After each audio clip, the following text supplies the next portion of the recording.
Hi, my name's Sam Schmierer, and this is my assignment 2 for the Dan's Flying Fish thingo. Just going to give you a bit of a quick rundown on what's going on. So as you can see, I've got my Arduino and my IMU, my battery, and my servo motor at the back here.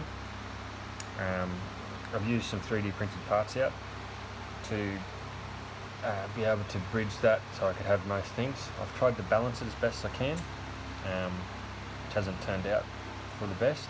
My PNID control is still a bit lacking. As you can see, there's quite a bit of oscillation there still. It's not as smooth as what I would have liked it to be. If I was going to change anything on this, I would have been able to actually have a housing that this would sit in to allow the air to go over, and a properly balanced out with a bigger board that could then show the angle. As you can see there, it's obviously lost its 0 point again, and it's continued to start to come around more and more, which was a continuation of the issues.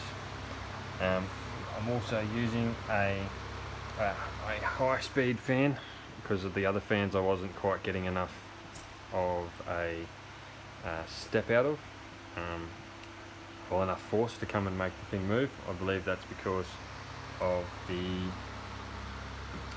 fin and the location and how it's behind everything else as well. Yeah, so that's my thingo, and let's get on with the test. Okay.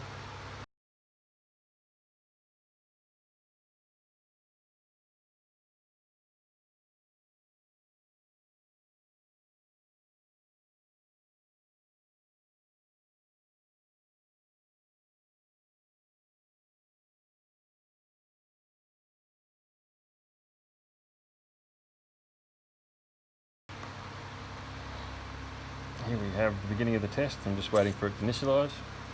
That's where it's going to be set at its 0 point, and that's just turned to 5 degrees.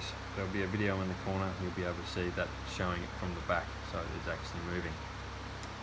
Once it goes back to its second 0 point again, after about 20 seconds I think it is, then I will get ready to move it again once it's gone to the positive 5 degrees. Again, the zeroing's been a bit wanting, and sometimes it does work and sometimes it doesn't. I haven't quite figured out how to alleviate that problem, as I think it was just noise. It may be the card where that's located, could be twisted or something like that. Maybe it's not giving me quite an accurate part.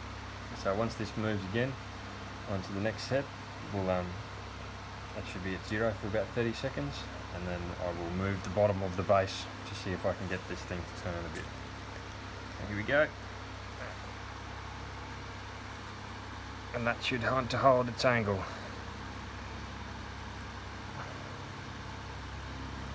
It seems to be working quite well. I'm using a while loop for this, so once that's done, that should stop. And then we'll be going back to 0 for about 10 to 20 seconds, and then it's all over. So yeah, all in all, I think it's been a pretty good experience with this. I've learnt a lot. I've also learnt that there are a lot easier ways to do it as well, and some of these things took a little bit more time than what I was expecting. All in all, I'm pretty happy with how it went and what I learnt, and yeah, hopefully it's some good marks. Alright, anyway, thank you very much, and yeah, bye.